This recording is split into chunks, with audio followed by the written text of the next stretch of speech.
Do you want to get started? So without further ado, we're going to turn it over to our keynote sponsor, Signage. We're going to watch a quick video, and then you're going to hear from Sandy Stambaugh. She's great. She's amazing. The Vice President of Project Management. So go ahead and take a look. At Signage, we take partnership seriously. Our job is to make yours easier. That means making sure all your product arrives on time, financing your biggest jobs, augmenting your service offerings, providing sales trainings. That's what we do. It's actually not as hard as one might think when you have the best vendors, the best services, the best pre- and post-sale support, the best financing solutions, the best people, and the best integration partners and customers in the world. Signage, we power your business and are excited to do it.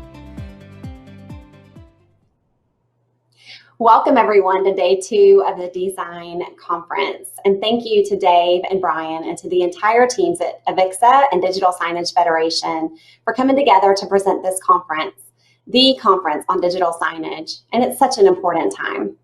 I'm Sandy Stambaugh. I'm Vice President at Signage Corporation. I'm responsible for leading the digital signage practice at Signage under the umbrella you might have seen, VisualSolve. Our dedicated, certified, and industry-trained team delivers best-in-class pre-sales design, peer review, and collaboration, BOM creation, content support and development, configuration, integration, and installation, and also post-sale support. Combine this with an industry-leading line card of top-notch vendors and manufacturers, and some of the most committed employees in the business. And Signage is the destination for all things visual solutions, and especially digital signage. 2020 is one that will go down in the memory books. While it's been a challenging year for sure, at Signage, we believe there is no better time to be in the business of digital signage. In this time of such importance being placed on things like safe entry, safe space, and social distancing, digital communications is key. And as we open up and public spaces begin to get back to a sense of normalcy, whatever that means, we believe that there will be even more opportunity to provide cohesive technology designs, to create next-level customer experiences, and to provide meaningful analytics and reporting that only a digital signage network can provide. Today, I am so excited to have the opportunity to introduce someone that's been a who's who in the digital signage industry for as long as I can remember. As Senior Vice President of Marketing and Experience Planning and Design at Creative Realities, Beth Warren has an impressive history of brand development and delivering best-in-class customer experiences across multi-channel environments with some of the best-known brands in the world. I'm looking forward to hearing her insights today. Welcome, Beth. Hey, great. Hey there, how are you? Thank you so much. I'm doing well, Sandy. How are you? Good, I'm good. I'm so excited to hear you speak. Oh, I'm super excited to be here, and I thank you for the lovely introduction. Are we ready to go? I think so. Excellent, excellent. So, no, I am, first of all, I just want to say how honored I am to have been invited to speak today. I'm so grateful for Avixa and DSF actually caring and sharing the passion that I have for a topic that I believe is going to be key to defending our value as an industry, and why what Laura landed on yesterday. Can you hear me okay, everyone?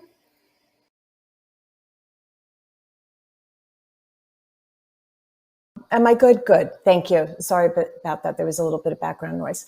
So, and why what Laura landed on yesterday really, really resonated with me. And the reason I believe that breaking out of the box really sets our ambition for the industry and how we can come together as a collective and really raise the bar and make sure the work that we're doing can be future-proofed so that our industry really continues to grow and make the impact that we really needed to make.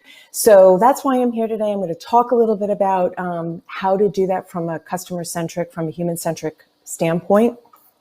But before we get into plenary of that nature, I just want to sort of start by talking about our world. This is a place that's familiar to all of us as integrators, as resellers, as pro AV builders, as designers. This is the world that we live in each and every day. And it is messy.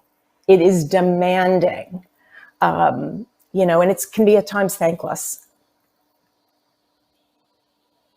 And while our hands are filled trying to nail down multiple RFPs, issues with procurement, construction, the permits, risk, delays and more delays, the blame associated with delays,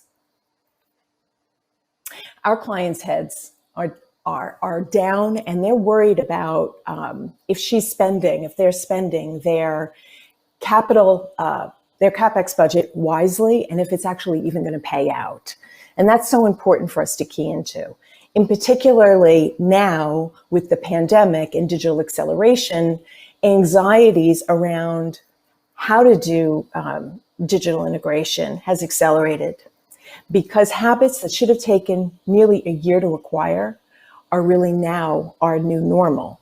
So this is worry on top of worry. Not only does our clients have to figure out what to do and how to do it, but are they doing the right thing? And how are we able to guide them? But at the end of the day, this is the biggest worry of all. Our clients are totally concerned about how to engage their target audiences as we all face another normal and how this manifests itself across the environments that we work in, and how does it actually link back to that video wall that we saw a few slides ago that we just installed. And while we don't always have input on who the target is and what our point of view is about that, but we have to be as obsessed with solving pain points and really understanding the barriers to engagement. Because at the end of the day, if an end customer isn't doing what we need them to do, we can't necessarily justify the work that we do in our environments. So really, really reflecting on the barriers and those pain points that our digital solutions are attempting to solve is so, so important. It's really critical to keeping us valuable. And what's so important about sort of this piece is ensuring that before we do any sort of journey that we start with the human, because it starts with an individual, not with a screen, and why it's so important that we devise the journey and function of the human condition and what a human needs and not overly device it. And what I'm suggesting is making the journey work from a human-centric point of view versus approaching it from a tech-centric point of view. And zooming out a bit and asking, how can we make it work for humans to connect with the things that they want, that they need, in places that they love? And this matters more than ever. And I just want to touch upon some digital realities. These are not trends. These are behaviors that are here to stay and will only accelerate. Certainly, the pandemic has brought these on even more so. They sort of flew at us, but I don't see these going away. And if we don't address them in the work that we're doing in a way that's native, we are not going to keep pace and we're not going to stay on top of what's really, really important. So I just want to start off by talking about how on and offline channels are merging. And you see this, you see this every day. how the physical and the virtual have merged in ways we have never before seen. So you experience this when you're in Facebook Marketplace, Instagram Buy Button, the Amazon To Go, Uber Eats, Instacart. If you engage in any of those platforms, you are experiencing on and offline merging right before our very eyes. So every touch point presents a shopportunity. Every time we engage in any kind of experience that brings the physical and the digital world, or the physical and the virtual world together, that's an example of what we mean. And so much so that it has now sort of shifted our focus away from making choices by channel to having it be totally fluid. And people can engage wherever their device takes them. So there's less loyalty to a particular channel because everything is so on demand. Back in the day when I first started out in brand management, Procter & Gamble coined this phrase, the first moment of truth. And that first moment of truth was always about what place, what venue, what retailer are you going to pick before you go out and get your shopping done. It's not like that anymore. There's a plethora of channels, and it typically starts right in your very hand. And this number 3 is really near and dear to our hearts, and I think something that we have to take very, very seriously. That digital first brands dominate. Okay, so those digital first brands, those e-commerce brands that come to market in new and innovative ways, they set the expectation of technology and how digital needs to perform in environments. And this is something that is totally characteristic and really influences the way in which our world at retail works, but also QSR, what's happening in stadiums, what's happening in airports. This sets the tone of how digital integration and digital experience needs to work. And by the way, digital first brands, they have an advantage. Number one, they make it frictionless. And because it's all in the cloud, it's so agile that they can sort of shift strategies and optimize the P&L on demand. And we don't have that advantage from a physical point of view. So what can we learn from digital first brands that will help us connect with consumers and important consumers in new ways, and do that in a way that's effective? And we have our digital natives to thank for this. This is Gen Z. We're going to talk about them in a few moments, but they are telling us that we need to move at a much faster pace than we have in the past and go beyond the screen. So this is sort of going to be the theme. If you can keep this notion, the one thing that you can take away from our conversation today is, how do we make connections with the next generation of consumers who have grown up with phones in their hands? And that first generation is who we call Gen Z, and we're going to talk about them. And why it is so important, why our job is critical in terms of changing the conversation, so that technology that we install becomes experiences that we monetize, and that we move from what I like to coin the random act of digital, so that digital earns its right within the ecosystem. And instead of approaching technology for the sake of it, what is its purpose? What is the problem that we're solving? And how does it need to behave so that it does what we need it to do, and that engages in the way we need it to do? So pushing on this and having these tough conversations with our customers, with our clients at the beginning of a project is so critical, making sure that we earn our right at the table so we can influence this and make sure that we go from, again, tech-centric to human-centric. And so the central question becomes, how can digital inspire our consumers or our guests or our shoppers, whoever you want to call them, to act now? Because at the heart of it, an action is really a behavior in disguise that delivers a result, a business result, which tracks to a marketing objective, which can be measured, whether it's more sales or more orders or more frequent trips or inventory depletion.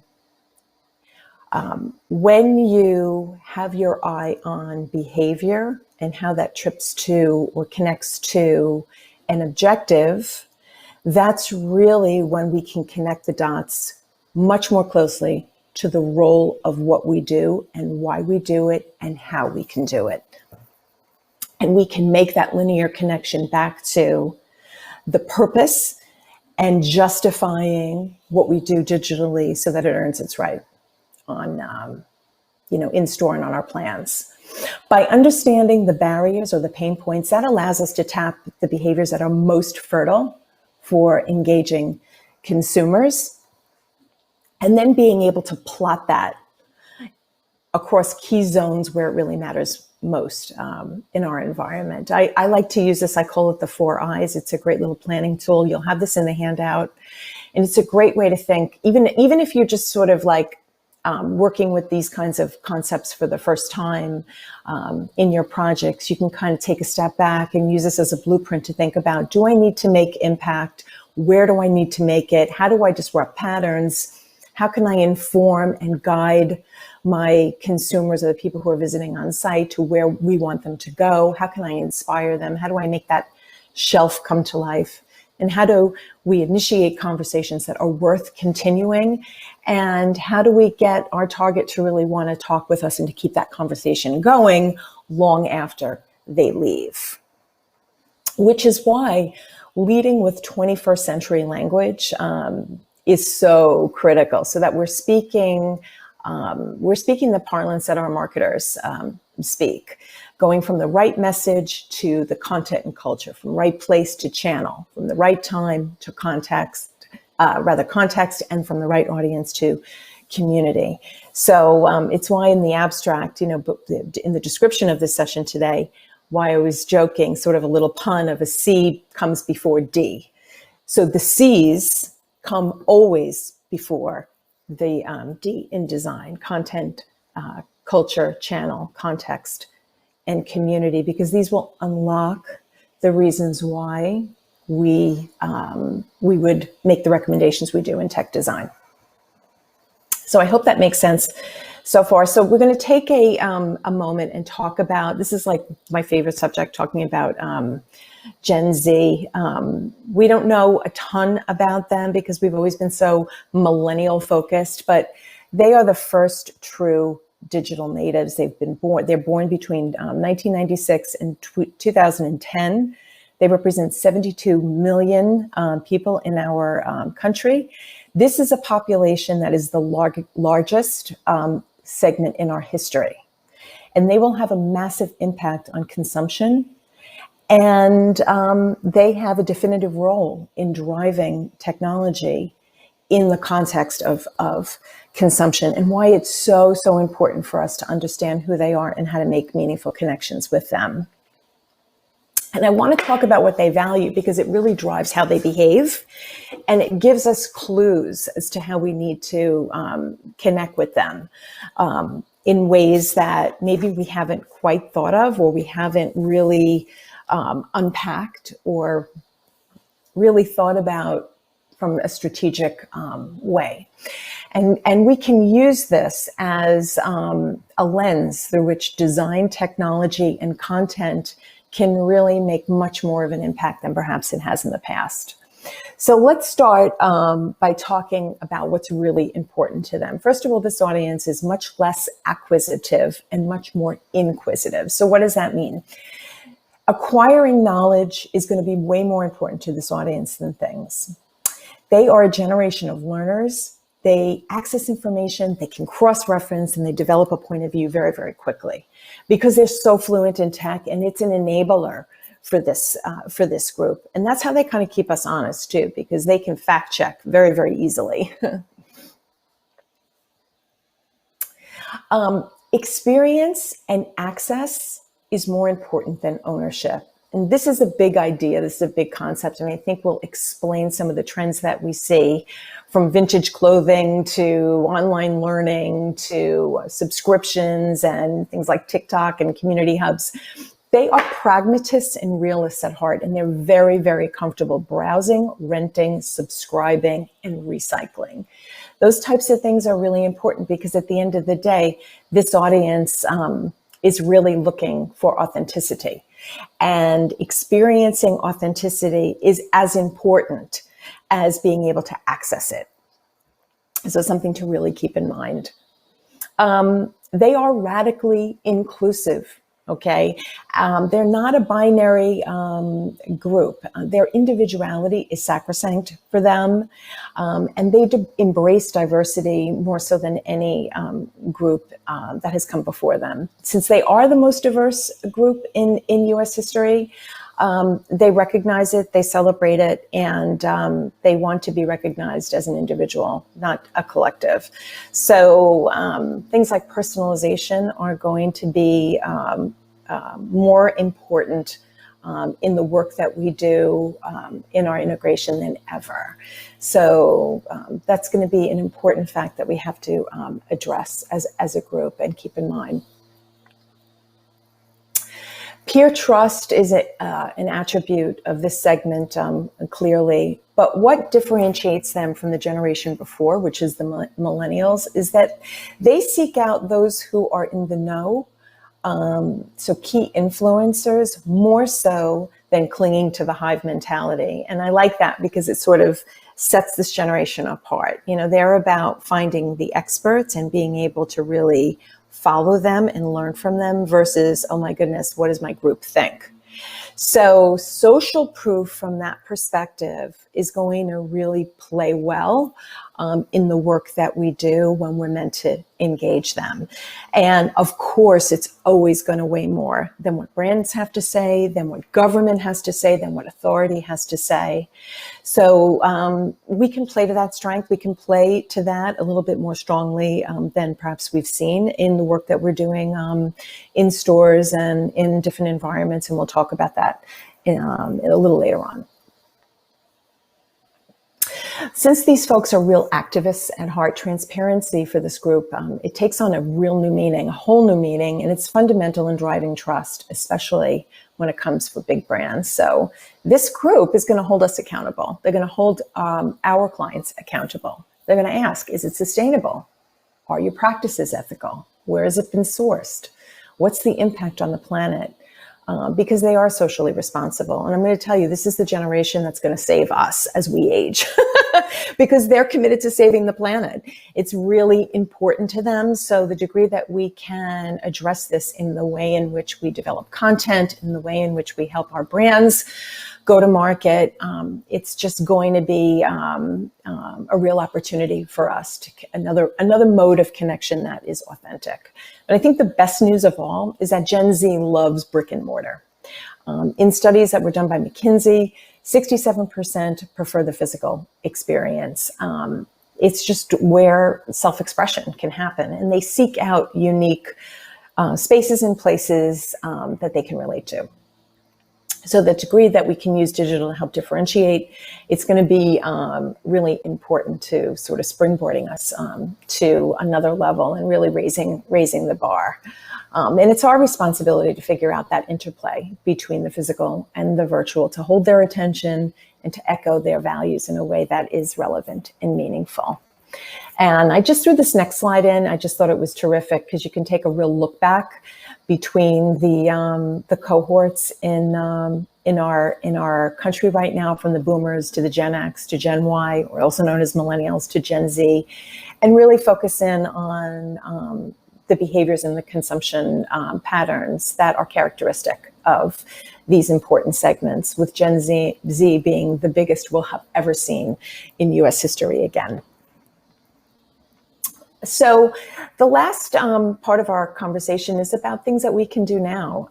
This is sort of like how I like to characterize those things that I think are impressive, that can make impact, that can help us connect in ways that we're going to need to do more wholesale, more institutionally. I don't always see it out there, but when I do, I make a note of it, and it's something that I sort of want to put on your radar to really push things forward for us. So the first I want to say is, let's make check-in a thing. Make it a thing. Welcome guests personally. And it goes back to this need for individuality and personalization and recognition. It also provides a role for the mobile to accompany and not overtake the journey. So instead of just focusing on what happens at checkout, focus on what happens when someone checks in, and build a story around that and make that part of the journey so that it's organic.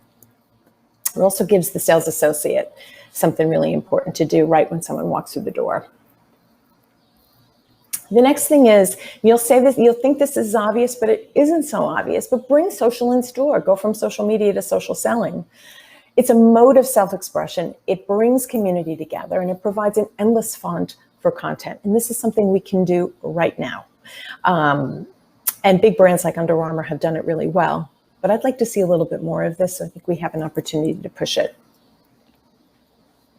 While we're talking about that, that sort of individual, relevance, that sort of leads me to the next point, which is go local, not loco.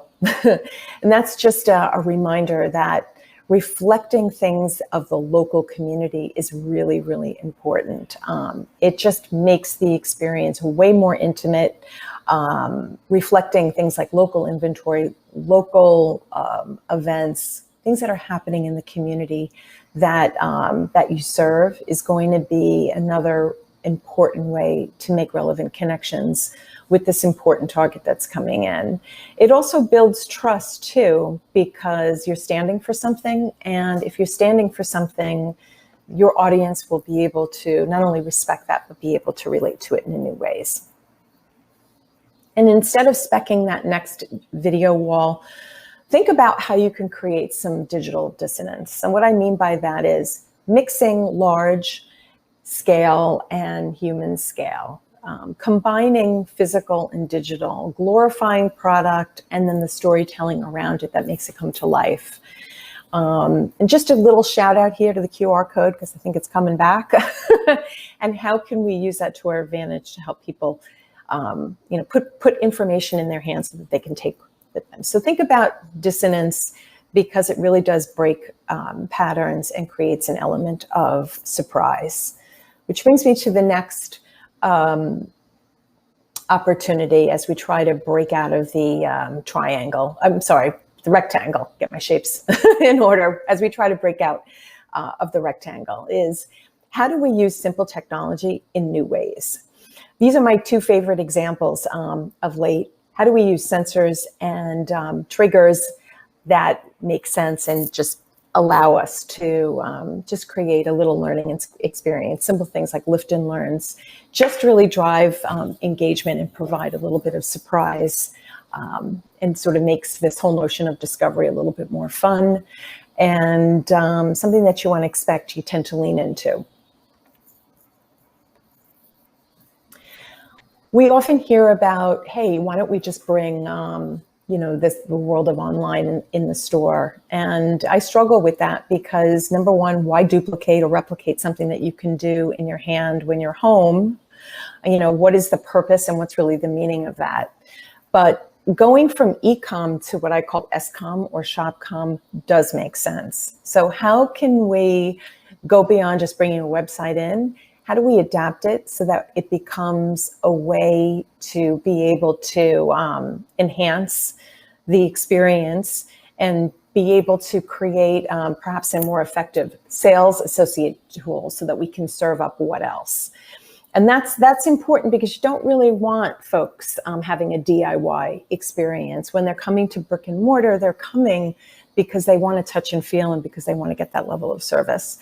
So think about that. How can you just sort of avoid e-com kiosk mode and really take that and create something that will serve, hey, what else does this go with? What else can I get? What else can I need? What inventory is available for me to take with me or to have sent to my home?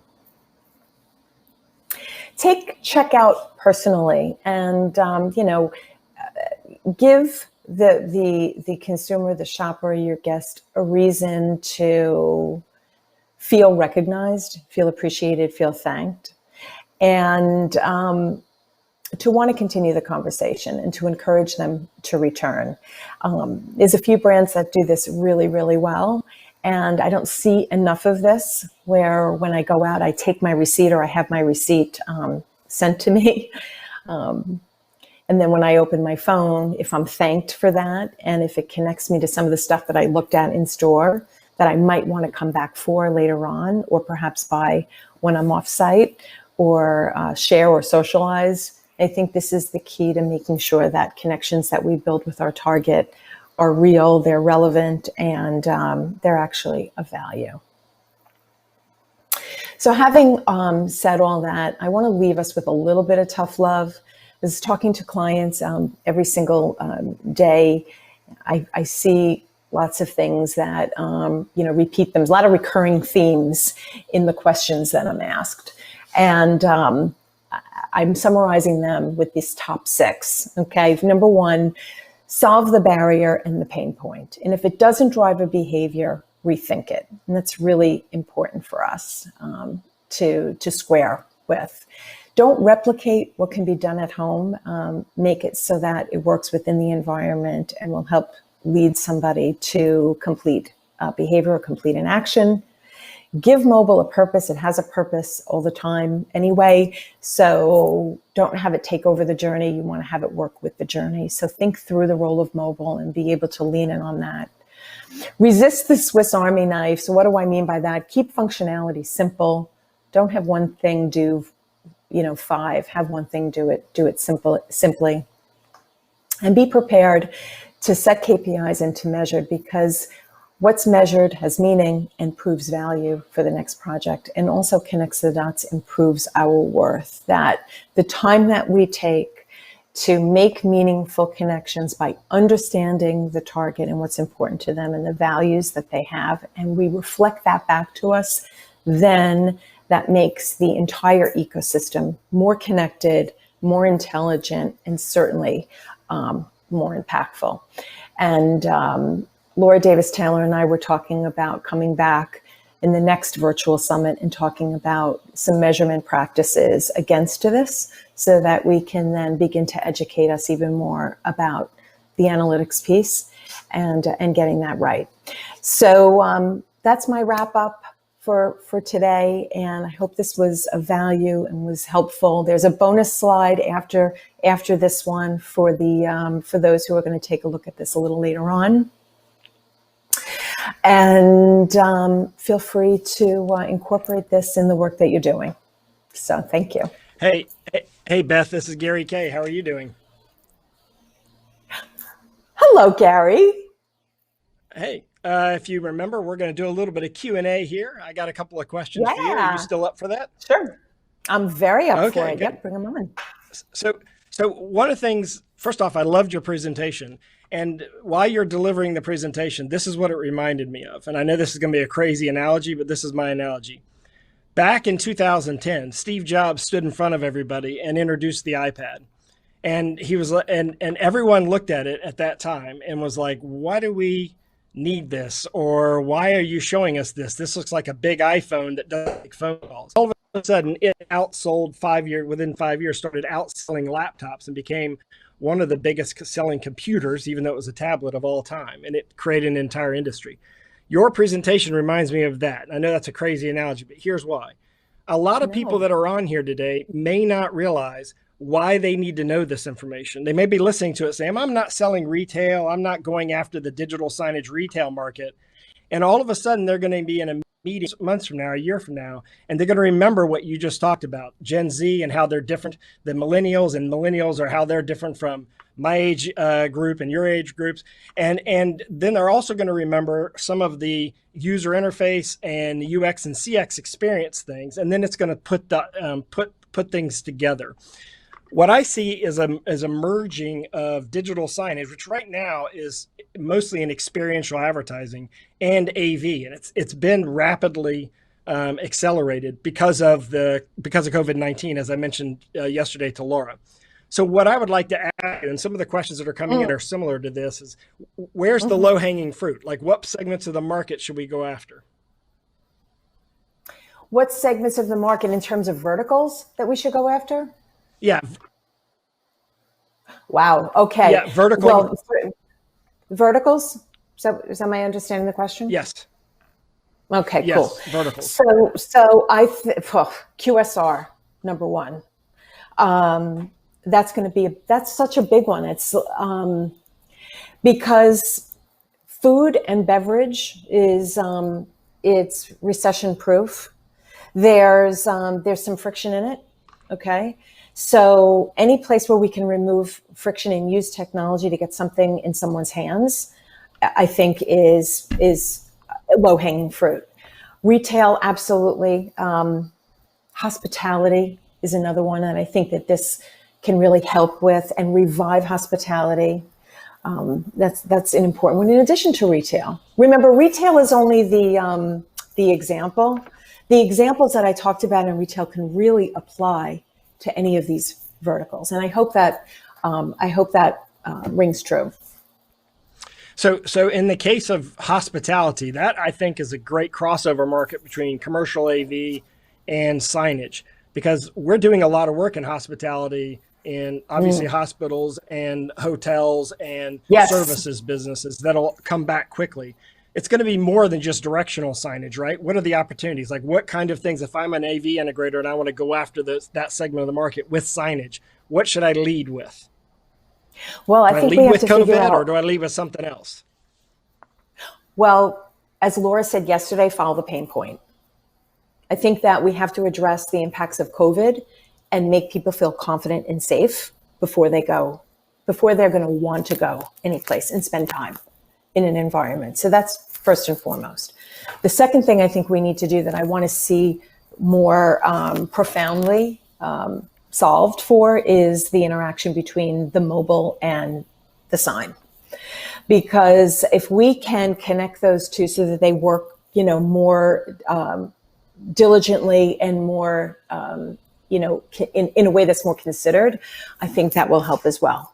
Even if it's wayfinding from your wayfinder device to your phone, to being able to take information with you, to be able to check in and to be able to help guide you along the way. I think those things are going to be really, really important because it goes from passive, something that's really passive, to something that enables you as you're in a place, really make the most of your time there.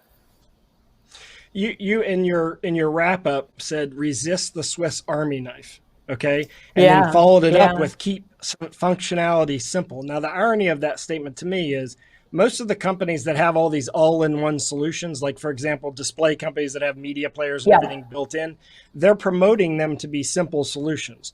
But what you're saying, I think, is that although those are all-in-one systems, they're not scalable and they can't give you the opportunities for other impacts and other opportunities in the future for differences, or what are you saying there? This is all about the front end. This is about what the user sees. So I love anything all in one with multiple functions. And I think that's important because what that helps us to do as designers is be able to pick and choose the things that are going to make the biggest difference based on what behavior you're seeking in the here and now.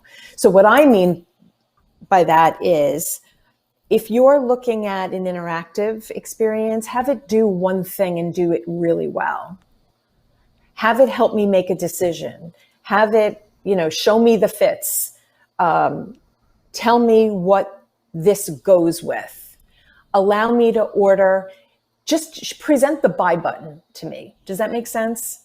Mm-hmm. So it's about serving up a content experience that's single-minded and that isn't it isn't so multifaceted, because people's attention spans aren't that big, and also how much time are they going to give you in a space or a place? So that's really what that was meant to be. That was not meant to tell the industry that they shouldn't provide lots of functionality to us. They absolutely should, but the way we present that to the customer, to the consumer, should be single-minded. Okay, so single-minded in the sense that you're going after one approach, solving one problem at a time, even though it has other solve one problem at a time. You got it. So one of the pieces that I think has been missing, the missing link between where digital signage, experiential, and all this has gone, and the AV integrator has been the creative. Okay, so we've provided the hardware, we've provided the CMS, right? And a lot of the companies out there that are doing this, like BrightSign is a sponsor of this event. They have an incredible CMS. They have media players. They have a cloud-based system. But Yeah, the they're awesome. creative They are has been just the awesome. weakening link. Yeah, the creative has been the weak link, right? So Yep. where did the AV integrators stop, or should they get into the creative services side of things, and how do they break into that? I don't know if they need to get into the creative services, but they could use their partners to do that. This is a real partnership opportunity. The one thing that AV integrators have as an advantage, a competitive advantage over ad agencies, is they understand the environment, right? And that is permission to guide how content really needs to come to life. So I'm an integrator, and we happen to deliver content for our clients because that's in our DNA at Creative Realities. And I always use that as our special sauce. I don't want to necessarily create new material, but what I want to do is take all that good brand stuff out there and repurpose it so that it works really strongly inside an environment. And I think for AV integrators that are really working with tech and hardware and software, I think that there's a lot of partners out there that can help them instead of them having to do it themselves. Yeah, so you're recommending that instead of trying to create an entire creative division, that they should go out proactively and partner with all the agencies in their area. Is that what you're saying? I don't know about agencies per se. I mean, they can partner with agencies for sure. Okay. But if their agencies will allow them to be able to, this is a very dicey situation because there's a lot of stakeholders and there's a lot of, people holding on to their territory, But I think there's plenty of integrators out there who actually deliver content creation and content management and content curation that don't compete with agencies, that will align quite nicely with an AV company, like a company like mine. So we can do that. So and yours. I'm interestingly enough, Friday I'm going to visit an agency in Greenville, South Carolina. Now they have a small office in New York, but they have a big office in Greenville, South Carolina. One of their clients is Bojangles. Of course, everyone likes Bojangles in the South, chicken biscuits. But in their case, they don't have the technology. They have the creative, but they don't have the technology. So what they actually want to do is they want to proactively partner with the tech provider. I love it. And it's interesting because they look to the IT world. I think Cinex could be the bridge to that. It was interesting that Sandy came on early because Cinex has both the IT side and the AV side. They could be the bridge to that. But I think they didn't even know about the AV side. They knew about the IT and the literal computer infrastructure side, but they didn't think of AV outside of live events. So true. And that's why I don't like to speak to IT people, because they're just going to give me the bandwidth. Give me the bandwidth. Give me a hardline connection. Don't make me use Wi-Fi. That your job is done. Okay. It's really the AV folks that really understand space and understand scale, not only human and life scale and the physical environments, but they also understand how to scale out, how to take a concept, an idea, and create it and stamp it from 1 out to 1,000. So I love the idea of AV integrators partnering with other AV integrators who know how to build content, but also with agencies who have great instinct for brand and consumer communication, but don't understand how technology needs to plug in to be able to enable that.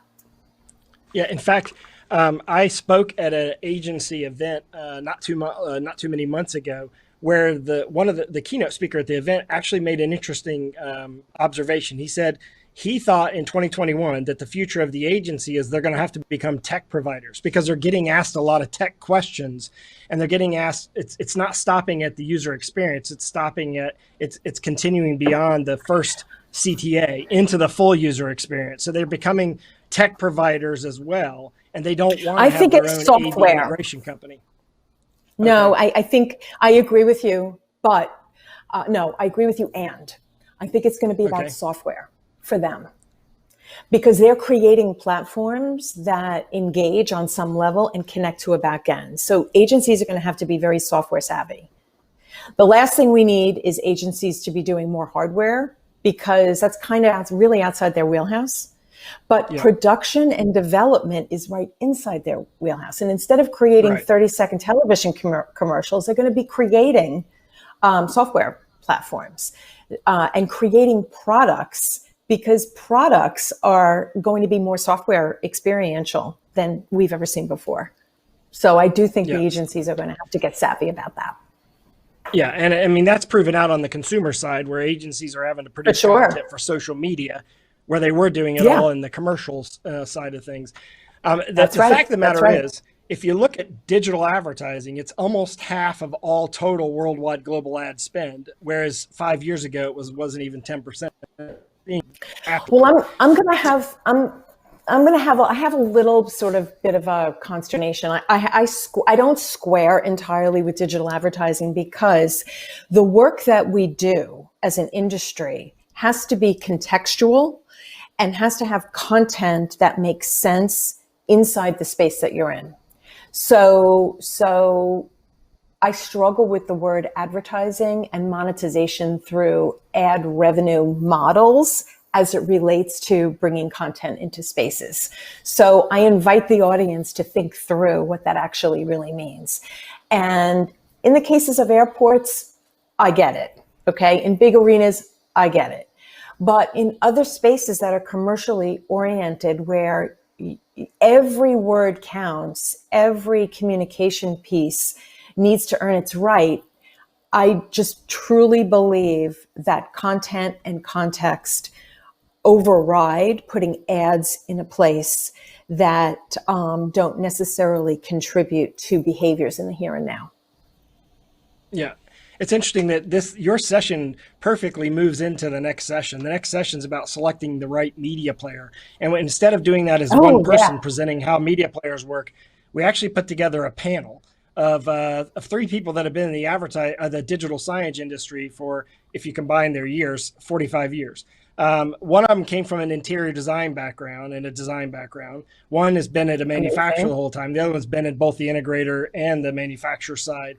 That's going to be a great session. That starts at 12:05. Don't forget about that session, because that works really well into what you just said. One last thing. You've been a big active part of the digital signage industry for many years, and actively involved in the Digital Signage Federation. Now, the Digital Signage Federation and AVIXA have gotten together, and they produced this event. There'll be other events, I'm sure, in 2021. They're talking about doing something at InfoComm.